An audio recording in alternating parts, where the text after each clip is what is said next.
Welcome again. I hope everyone can now hear us that couldn't hear us before, and also see the presentation that Bert started. Welcome again. If you want to go to the French session, please do so and get out of this meeting, and you can log in again to the French version.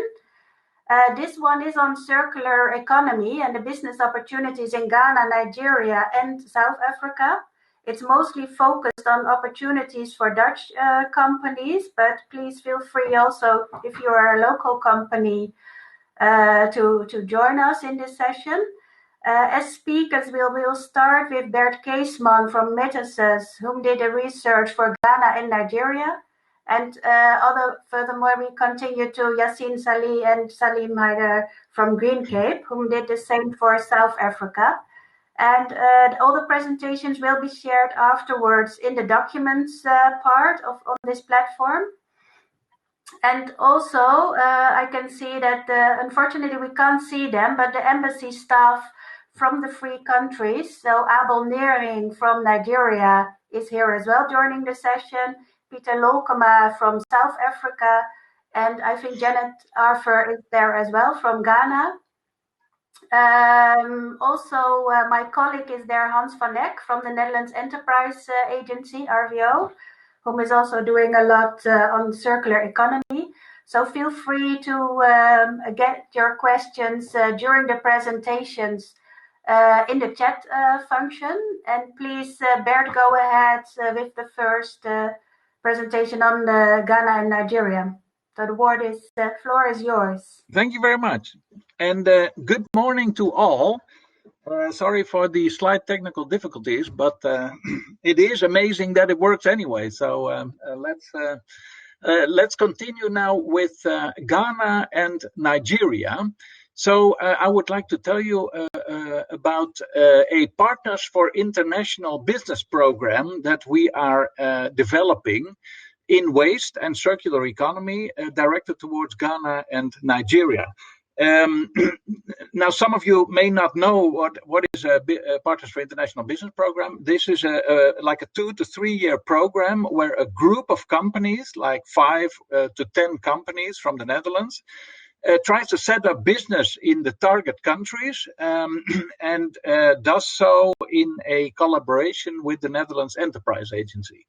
And we see opportunities in those countries, and so we have decided to see whether we can develop such program. I do that from my company, which is called Metasis. And Metasis is directed towards the promotion of business and cooperation in environmental technology between the Netherlands and basically any country in the world, especially Spanish and English-speaking countries. The focus is on waste and circular economy. So on the one hand, I monitor the environmental technology sector in the Netherlands. I do market research, and then I develop all kinds of trade promotion activities. This whole adventure that we are living in Ghana and with Ghana and Nigeria started in the city of Gorinchem. In the center of the Netherlands, where in October 2017 we organized a so-called Holland Meets Ghana at recycling fair. So we had a recycling fair there. Actually, that's an annual thing, and we invited a group of approximately 20 key representatives of the waste and circular economy sector in Ghana to the Netherlands. Actually, for a week we invited them, but then on Thursday there was the Holland Meets Ghana matchmaking event. And to be frank, I was surprised about the amount of interest there was on the part of the Dutch entrepreneurs to discuss business opportunities with counterparts from Ghana. And frankly, I was even more surprised about what is already happening between Ghana and the Netherlands in this field. So this was a very encouraging start. Now, here is a timeline of what we are what we have done already and what we are planning in the future. So it started in October 17 with this incoming mission. Then in May 2019, there was a market survey. We did a market survey of waste and circular economy in Ghana, especially in the Accra Tema region. We were there for a week, also with the Holland Circular Hotspot, for instance, also with an entrepreneur and also with the participation of Hans van Eck of the Netherlands Enterprise Agency. So we investigated the market for waste and circular economy, also together with the embassy, of course, in Accra. Then in October 2019, we did a somewhat similar scoping mission in Lagos, also with the Consulate General in Lagos. And we had a similar team doing a scoping mission for Lagos and also surroundings. Now, of course, that was on a scale of a city and not a country, but we decided that for the Netherlands and also for the 1 week, of course, that we were there, Lagos was quite a chunk already to chew on. 22 million people, that's a lot of people, and that's potentially a big market, of course. So then in September of this year, we initiated a preparatory phase for a Partners for International Business project. So we did additional research, and that was carried out in Nigeria by the company NigerLink. I have a photo a little bit down the line. And then in Ghana, Maple Consult helped us with that. And actually, this is ongoing at the moment. Additional research very specifically geared towards the identification of additional business opportunities in those areas. Well, today we have a sneak preview of the findings. Frankly, of course, the reports will be issued later. By the way, the report of the market research and the scoping mission in Lagos, that's available already. So if you would like to have those, then we can send that to you, and you have a first idea of what is possible there. Then we will officially present the findings of this preparatory phase in somewhere end of January, beginning of February. We would like to do a physical information session, but that's probably going to be difficult, but otherwise it's digital. Then in April, there could be a digital trade mission of waste and circular economy to Nigeria. That is still to be confirmed. And of course, COVID dependent, we would like to do a physical trade mission because there's no alternative, of course, to actually being there. So we hope that will be possible. And then maybe if there's enough interest in the second half of next year, we would like to start a Partners for International Business program. And then we really get into business. Parallel to this, in Ghana, there's another program that is led by the Netherlands Enterprise Agency, Hans van Eck, and Herman Huisman is involved in that. And that is more geared toward plastics in Ghana and also a system of extended producer responsibility there. Very interesting, and it's no doubt a strengthening of all the efforts described here. Well, here we have the team of NigerLink. Actually, Tessa may be in the audience. I'm not completely sure, and here we have Maple Consult, Mrs. Bertha Darte, who is helping us with the additional study at this moment. Then you may ask yourself why Ghana and Nigeria in one program. These countries are close together and yet far apart in the sense that they're actually very different countries, of course. We feel, I mean, I could talk a lot about this, why we made this choice, but somehow we feel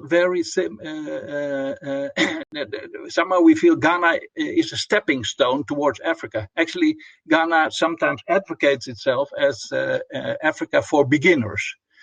And then again, Nigeria may be a stepping stone towards doing business in Africa, because strangely enough, some Dutch entrepreneurs in Accra told us, yes, we are in Ghana because, this is a very nice country to be in, but actually doing business sometimes is easier in Nigeria. Well, we thought, why not make a combination of these two countries and maybe see whether there can be business together. Who knows? That might be a fantastic outcome, of course. Only 500 kilometers apart, that's another important consideration, of course. I would like to tell you a little bit about opportunities in waste and circular economy in Ghana. Some of the strengths of Ghana. Well, it's a stable country, a relatively young and educated population, English speaking, of course, always an advantage. Stable growth figures. Of course, Ghana has been hit by COVID also, but still. A tax system for plastic imports is in place, and a similar system for e-waste on the way. There is a strong professional player in the waste industry. That's you probably know Zoom Lion, the Jospong Group. We have seen very interesting projects by them, and some Dutch companies are already doing business with them. But there are also smaller companies such as City Waste and Jacora Ventures that are strong in this sector. You see private sector initiatives such as the Plastics Recyclers Association, GRIPE, and the Plastic Producer Responsibility Organization. Now, this other program by the Netherlands Enterprise Agency will work together a lot with these organizations. So I think in plastics, there will be a lot of opportunities. A lot of biomass available. Some Dutch companies are already building businesses on the basis of that. And some very talented young people we met active in the waste and circular economy sector. But of course, this is also Ghana. This is the Agbo Bloshi e-waste dump. And we were, of course, appalled by circumstances there. And that cries for improvement, of course. Then we were amazed there's so much PET lying around on the beaches of in this case, Accra. Why is that? Isn't there a business model for recycling there? And then, of course, we were at the new facilities of Zoom Lion, and you see a completely different image of the waste sector in Ghana. Some opportunities. Well, one is by 2024, Accra should be Africa's cleanest city. That's a great great goal, and we can build on that. Then EPR systems are planned for plastics and electronics. Ghana is in the process of transition from aid to trade, and we want to trade, of course. Very concrete opportunities in waste to energy. PET recycling, tires recycling, e-waste recycling, manure processing. Now, these opportunities have been described in this report I was talking to you about, and that's available for you. Doing business with Zoom Lion is an interesting opportunity. There's a relatively high value of electricity, always an advantage if you want to do business in this sector. There's a UNDP recycling platform that shows the interest of multilateral organizations in this area, and all the different trade associations are getting active in this sector also. Okay, that was Ghana. I hope I still have time for Nigeria. Maybe Corinne can tell me how much time I still have, because yes, you'll have 10 more minutes. Well, that's fantastic. That's fantastic. Okay. Well, let's move on to Nigeria now, Lagos. This is actually a recycle points collection vehicle. Again, we move on to the strengths of Lagos. Well, one strength, of course, is a very simple one. Lagos is a huge city. I said 22 million people. Now, in waste, big size is an advantage because you can achieve economy of scale. You simply can have volumes that are interesting, like if you get into plastics recycling, to name something, you get sufficient volume to make it profitable to recycle it into basically virgin plastics. So the size of Lagos is an advantage. There is definitely a young population eager to work, a relatively good education level, and again, people speak English. That is an advantage for doing business. No doubt about that. We met very entrepreneurial people, and there is no so-called donor disease because there simply haven't been so many international cooperation activities. And now, of course, they are they can be a boost, but they can sometimes also cause this donor disease, and we didn't find anything like that. Lagos is relatively safe, and that, of course, has been a concern when we went there. Now, I would say we had a team of 4, and frankly, we have felt relatively safe in Lagos. We were not too sure about that when we went there. Frankly, there are certain countries in this world, when you go there, you have to get into a little discussion with your partner, explaining that it's okay to go there. Now, Nigeria is, frankly, one of those countries, and we were pleasantly surprised that we could move about freely in Lagos. Now, I hear from Tessa that this situation recently, has not improved, but still, our impression was positive.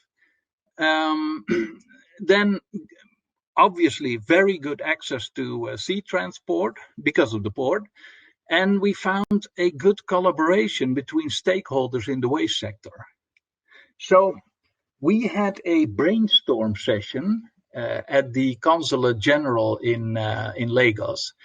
And our partners of the University of Lagos, who did a fantastic job in supporting us in that mission, they invited a lot of different stakeholders of the waste and circular economy sector. And frankly, the discussions were very open, very constructive, very collaborative also.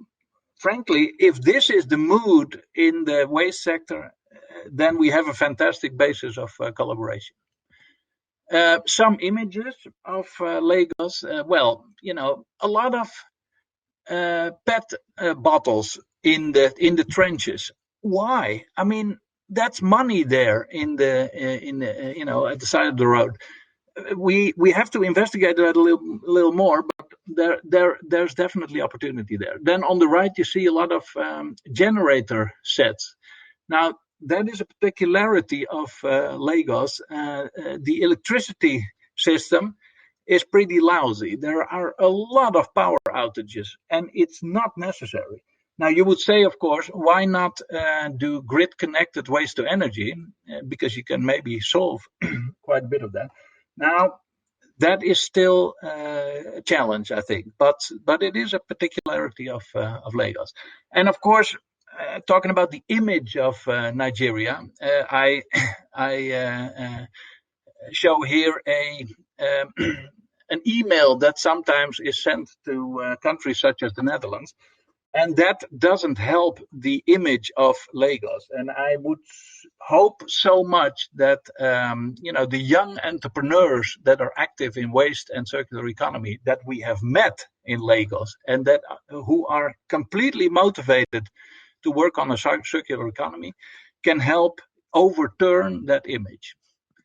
Here we have Computer Village, a district in Lagos completely dedicated to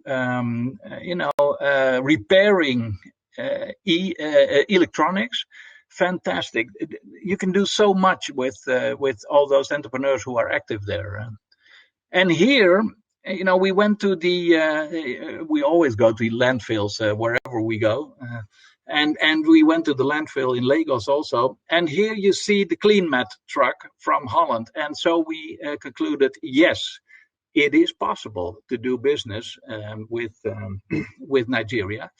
And here we see the proof of that. And in the small photo, you see Reinhard Schmidt of Closing the Loop, who is importing spent telephones from Nigeria and processing them in Europe. And they have a very interesting business model there, which is worth expanding to maybe different fields also of waste. And he is showing that doing business is possible. So we were happy about that. Now, the opportunities in waste and circular economy in Nigeria, in specific waste streams such as PET again, maybe grease from restaurants. There's again such a scale, so that could be very profitable. Waste textiles also. There's a description of that in the report. Specific opportunities with Lauma. Lauma is the big waste management authority in Lagos. And they have a so-called blue box recycling initiative, which is going to require a lot of infrastructure. On the one hand, containers that will be distributed among households. And on the other hand, also transfer stations or as they call it, community recycling centers. Very initiative to hook onto that. Again, opportunity to work with young leadership, educated abroad in many cases. There's a lot of trade fairs, not only in Lagos, but also Abuja, for instance. There is an availability of financing, and there's more privatization in the waste sector. Now, NijaLink, the consultancy company that's working on the additional research, adds to this. For instance, business opportunities in collaboration with the large corporates. Now, that is interesting because these companies, for instance, companies like Coca-Cola, Unilever, etc., they have sustainability goals, of course, and they are involved in producer responsibility organizations. So there's definitely scope for work there. Actually mentioning here the Food and Beverage Recycling Association, the FBRA, they are working on an extended producer responsibility system. So they can work on the collection of waste materials and also the purchase of recycled plastic materials. NijaLink found that Nigerian recycling companies are very interested to partner with the Dutch to scale operations. And they found opportunities basically in every waste stream that are mentioned here. And so, actually, frankly, I am looking forward to the publication of their final report, same as in Ghana, of course, because that will add again to the range of opportunities in those countries. So I would like to end with an appeal to stay connected. We have LinkedIn groups for both countries, which is the Holland-Ghana Business and Cooperation on Waste Management and Circular Economy. We have 179 members from both countries, so from Ghana, but also from the Netherlands, who are interested, to explore business opportunities together. And In Nigeria, we started later, of course, but we also have 55 members now for our LinkedIn group. And I think that is a fantastic basis for further business and collaboration between the two countries. So I would like to leave it at this. Any question from your part, very welcome. And well, if you're interested to join this road towards maybe a Partners for International Business program, you're more than welcome to express this interest, and we can see where how we can develop this further. Thank you very much. Thank you, Bert, for your presentation on Ghana and Nigeria. Very interesting to hear the different opportunities and the differences between the countries, but also the things they have in common. I think there's a lot of things we can still do, both from Netherlands side, but also, of course, local companies and governments working on it. You got one question from Wouter Moorlach. I don't know if you'll see it also in the chat function yourself, but to which extent is industrial waste, for example, from mining, also part of the research? And if you see possibilities in Ghana and Nigeria for these type of waste streams? Yes, thank you very much. You can still hear me? Yes. Yes. Okay. So well, of course, we were focusing mainly on well, in Ghana, the Accra Tema corridor, and in Nigeria, especially Lagos. So mining waste, well, there's really no mining waste in those areas. So that is not so much part of the research. Industrial waste, yes, that's more part of the research. But I'm afraid the mining waste is an issue still to be explored, and we have to see, of course, with the we hope to form a group of companies that is interested in those two countries, and of course it will depend very much on the companies themselves where to focus on. So in a Partners for International Business project, the partners themselves define the final focus, so we can still talk about that. Okay, thank you. Well, we'll move on because also of the time, as we started later, and of course I can understand people want to close at 12 because of other continuing sessions or just having a lunch break. So we quickly move on and travel to South Africa. So I give the word to you, Yaseen, and also to Saliem, of course, from Greencape, whom did the research on the opportunities there in circular economy, to explain a bit more. Maybe you can share your presentation. Thank you very much, Corinne, for sharing the presentation. While it's doing that, I'd like to introduce myself. My name is Yaseen Salie. I am the bioenergy analyst for Greencape, and I'm presenting the market study for circular economy in South Africa that was conducted towards the end of 2019. In terms of what Greencape is, we are a non-profit organization that drives the widespread adoption of economically viable green economy solutions. We work with businesses, investors, academia, and government to help unlock investment and employment potential of green technologies and services, and to support the transition of a resilient green economy. In terms of where we see ourselves going and what we envision ourselves doing, we basically envision Greencape's vision is a thriving and prosperous Africa mobilized through the green economy. And we do that by working at the interface between those various stakeholders, which include business, government, academia sectors, to help them remove or identify and remove the economically viable green economy infrastructure barriers, particularly in developing countries like South Africa and Africa broader context. In terms of the work that we do a range of work that crosses various numbers of sectors within the green economy and various outputs. A good example in terms of research is basically field data that we generate through key relationships, site visits, and networking.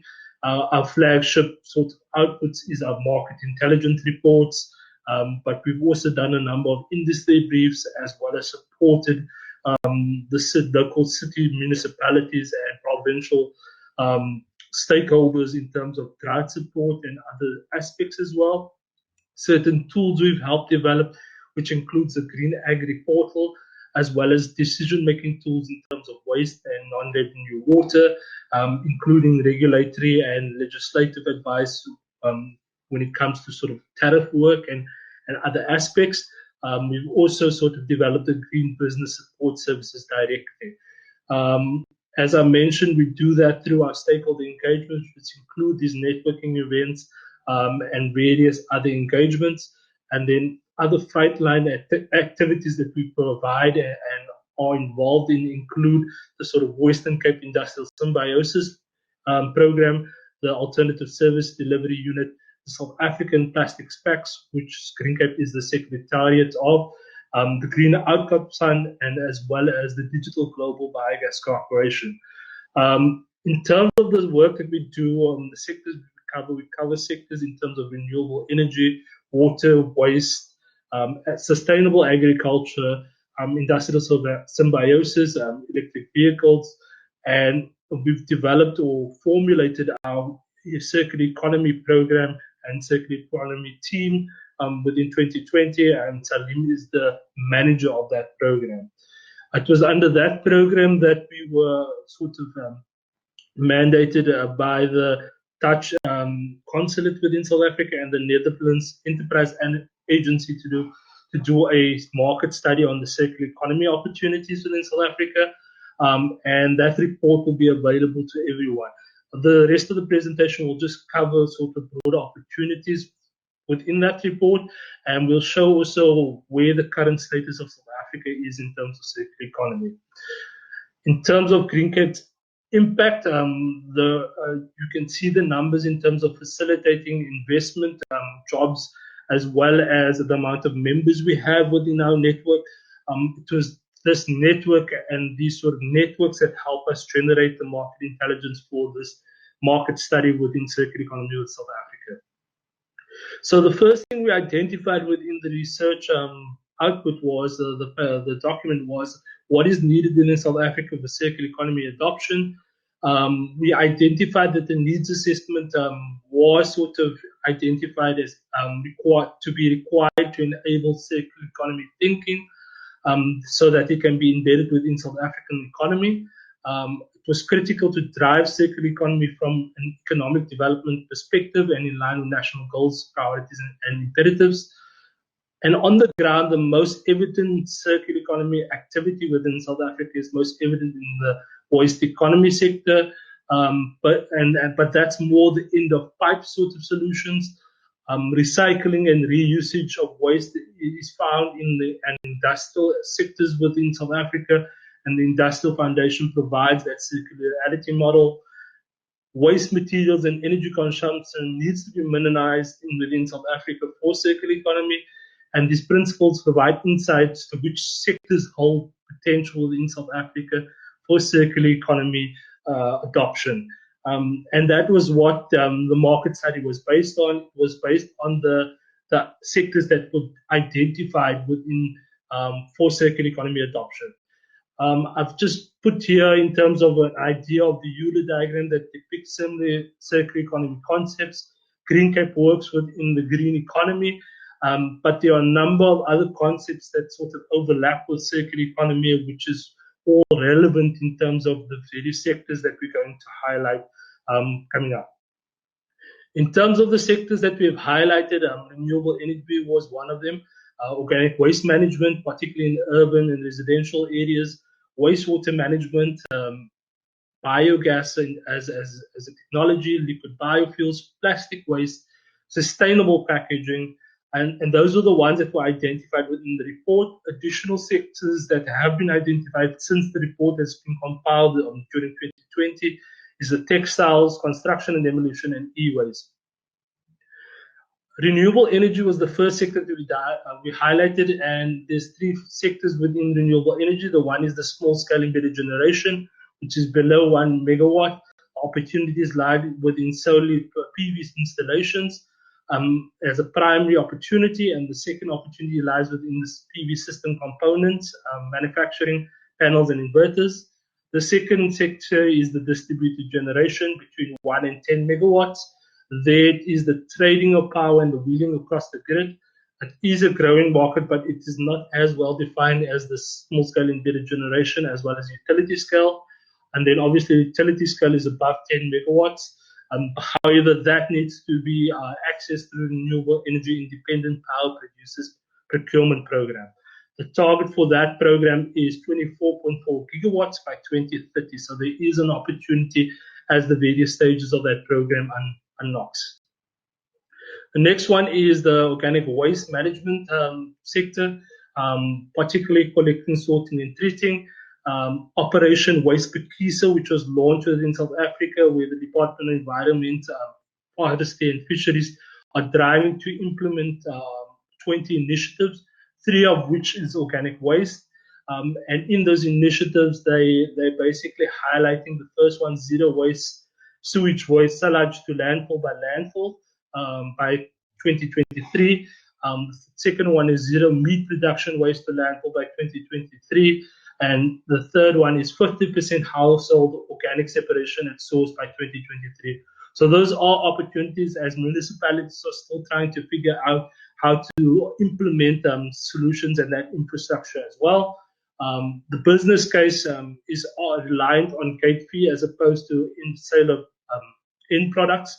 The need for technology solutions with viable business cases is quite a big requirement within South Africa because of those sort of restrictions that Operation Pieces are facing on landfill. Tech to improve quality of municipal solid organic waste feedstocks as well is required.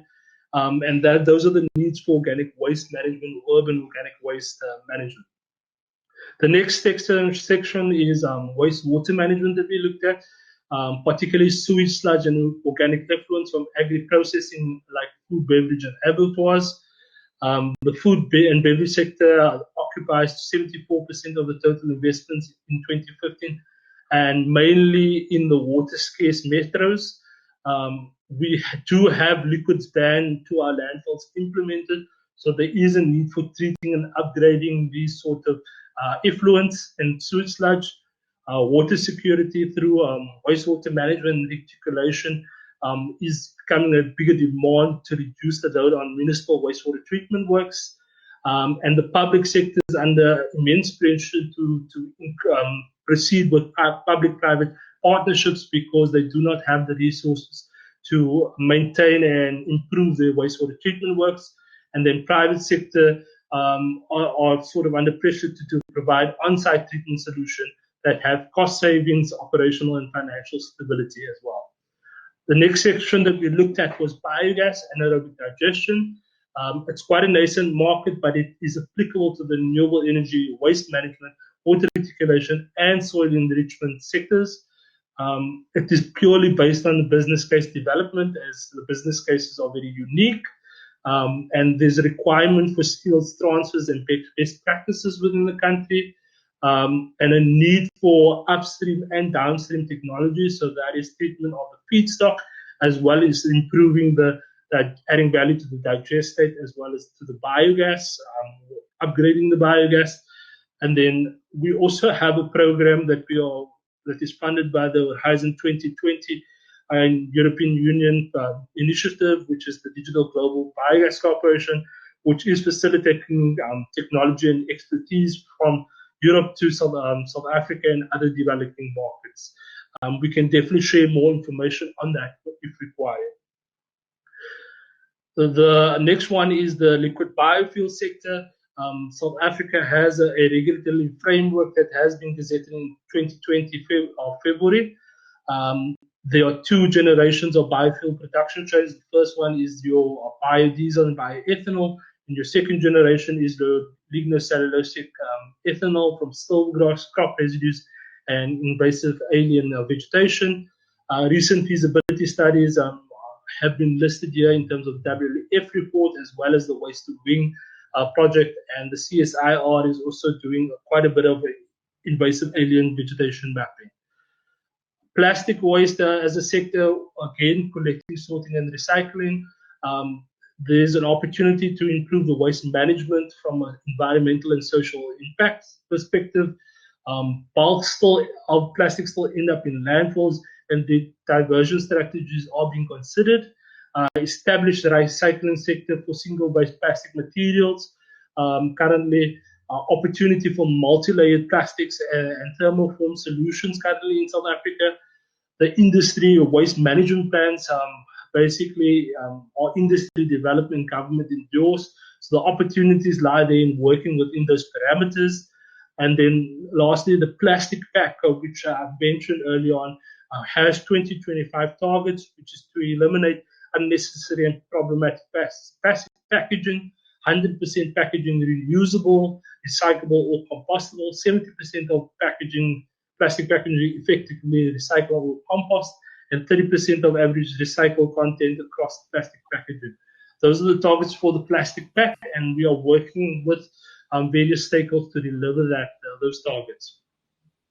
Lastly, I've touched on the sustainable packaging, but currently there is no sustainable packaging standard or guidelines against which packaging has been identified, and it is a need within the sort of waste per Keesman program, and it's been identified as a need. Public producer responsibility organizations in glass, metal, paper, and cardboard and plastics, they have been instituted to sort of produce this extended producer responsibility guidelines within their sectors, and recovery rates with indication of life cycle impacts of the products should be reported, but it hasn't been standardized as yet. Guidelines for packaging is a big need, so with market incentive and buy-in, so to speak. And then that is sort of covers the sustainable packaging sector. And then I'll go on to the additional sectors, which is the textile sectors, which South Africa has a large fast fashion textile sector. It's vast and complex, maintaining exclusivity, cost effectiveness, dumping, a lack of research, and lack of scientific attention currently in terms of its status quo. The global clothing production has doubled in the last 15 years, which has put pressure on the textile industry to increase itself, but more in a sustainable manner. Purchases have increased by 60% since 2014 compared to 2000, but retention decreased by half. Garments are worn far less, discarded faster. Polyester still has a high carbon footprint and constitutes 60% of the textiles within South Africa. Other issues include microplastics released into the ocean, high disposal and incineration rate, and only 1% of recycling. Therefore, the opportunities within plastics currently, it's less priority within the fast and more in the slow fashion sector because COVID-19 has forced us to work from home, or a lot of the industry to work from home. But the needs for the textile sector include circular design systems, upcycling processes and practices, pre- and post-consumer fashion waste streams, policy frameworks, development pilot projects, inviting funding and investment opportunities. If you address the above, Cape Town as an epicenter of fashion and textile industry, again, we can make it again, Cape Town specifically. And there's huge opportunities as well within the PPE space as well. That's the personalized protection equipment for the textile industry. Then just giving a snapshot of the construction demolition waste, C&D waste constitutes about 4.5 tons, which is 8% of the general waste generated in South Africa. 52% is currently covered, but 48% is disposed of, so there's opportunities there. 22% by weight of landfill material, at some municipalities as much as 52%, so there's still opportunities to divert from landfill there. Western Cape has a market value of generated C&D waste of 48 million rand. which could be equivalent to, I'm not going to do the translations or the conversions at the moment, but 25% sub-base and 30% foundations and embankment, 20% full material in terms of its consistency. Brick recovery at the City of Cape Town landfills and drop-offs, approximately 1,000 bricks are recovered every week, 3,000 sold every month, and processing of builders' rubbers projects at landfills for reuse is gaining momentum. So there's opportunities there for investment to support the municipalities and stakeholders there. Then lastly, before I hand over to Saliem, the e-waste status quo. E-waste is a component of hazardous waste, 52 million tons in South Africa. In 2018, it was estimated that it's between 300 and 360,000 tons are generated per annum. Recycling rate of it is currently 10%, but majority of our e-waste is unaccounted for. Collections are often done through business-to-business or drop-off points or waste pickers. No dedicated municipal service for e-waste currently. Refurbishes either entire unit recovered or functional parts thereof. Non-functional parts are either transferred to pre-processors or landfill. Pre-processors are companies that dismantle, sort, separate, and bale recyclable fractions of e-waste. Some shred, pulverize, and granulate e-waste. And then the processors, companies that purchase pre-processed e-waste and recycle particular fractions, copper, plastics, gold, etc. But the extended producers' responsibility regulations have been published on the 5th of November, so there's opportunities within the e-waste sector. I'm going to hand over to Saliem to just give an overview of the Thank you, case Yaseen, studies and good afternoon to everyone. I'm so sorry, I know we're running fast out of time, so I'm just going to quickly zap through this. These are the sort of 5 business models that we've included within the South African model as such, and I'm just going to quickly touch on each one of them. Under circular supplies, that's really where our industrial symbiosis program fits in, and 3 of our provinces have actually established their symbiosis programs. And over a 5-year program, the Western Cape Industrial Symbiosis Program was able to actually divert 105,000 tons of waste from landfill and close on to 310,000 CO2 equivalent as such. If you look at resource recovery, we've got a great model in terms of agri-protein, which is actually a fly farming initiative, the first in the world of its kind, where the black soldier fly is actually farmed. The larva is then cultivated. It's actually then fed on organic material, which would otherwise have been destined for landfill. And in that process, you can actually divert close onto 100 tons per day of organic material. And this is the actual larva, once crushed, is actually a very good animal protein. So it actually saves a lot of having to take the fish out of the ocean, which is also a serious issue back in South Africa and the world. Under product life extension, we've actually got a good model in terms of the clothing bank. And the clothing bank actually works with many of the large retailers where they take a lot of the excess sort of clothing material that would have otherwise been destined for the landfill site, and they actually regenerate and create a whole new set of markets with it as such, which has also allowed in a lot of waste being diverted away from landfill and actually creating these sort of job opportunities. And they could do with a lot more help from that side as well. And then if we look at the sharing platforms, I think the best example worldwide is Uber. Uber operates in about 633 cities around the world. And that platform is for taking a ride, fast food deliveries, etc. So it's a great sort of example of sharing platforms, and it's been working very well in our country as well. In fact, that has actually spurned on one of our banking sort of vehicle finance companies, Westbank, to actually look more at lease agreements rather than outright sort of purchase of vehicles and equipment as such. And then very lastly, product as a service, we've got a very good model from ACA Threads, which is really a sewing thread manufacturer. They used to end up with a lot of spools that were left from the, once the thread had been used, companies didn't know what to do with it. A lot of this used to end up as more of a nuisance factor. What they've done is they've actually taken full ownership of these spools. Companies are then allowed to take it back. They would clean it up, and they would actually take this process through a lot of these sort of disadvantaged sort of communities to also spurn on some more job creation opportunities in this regard. So ACA Threads were able to actually recover about 460,000 Rand per annum by taking on this model. And the actual beneficiary or the companies have actually saved 41,500 Rand annually by not buying the product, but actually just using the product as a service. So these are just some of the examples. Thanks.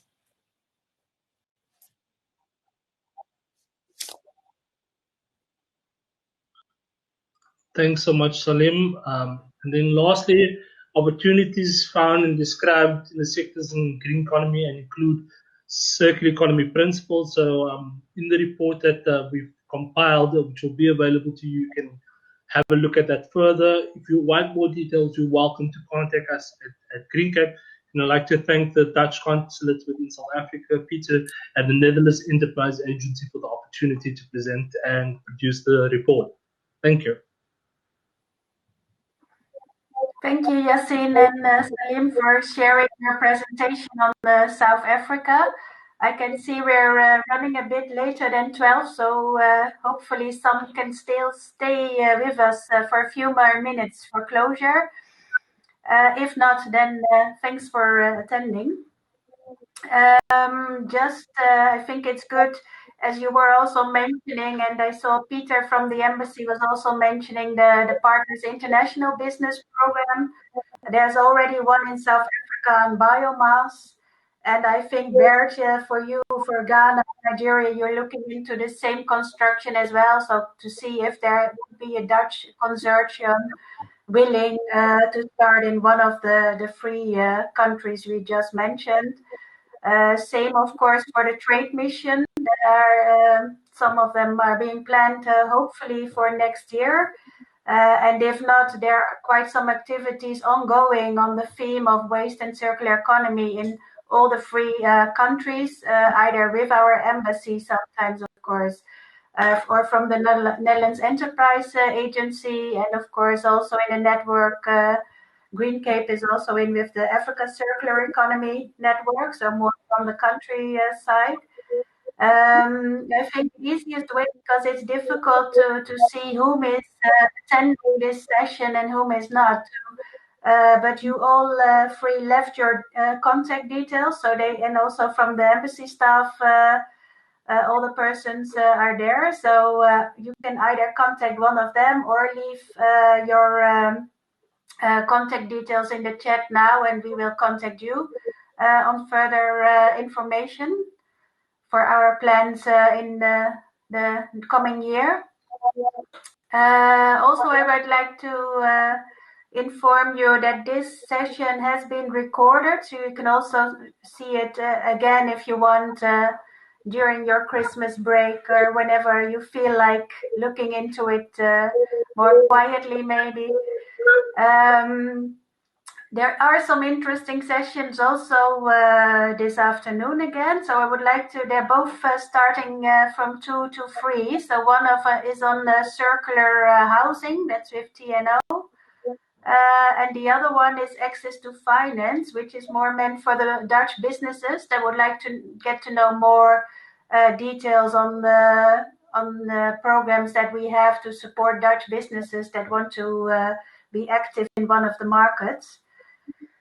I think that's it for now. So thank you all again for your presentations and also the attendance to participate in this session, and wishing you all a very nice afternoon, and hopefully also tomorrow there are other sessions, of course. I'm sure there are things for the interest of all of you.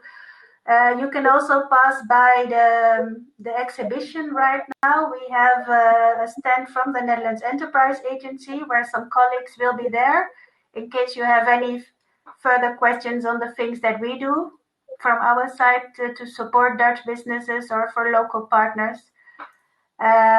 So feel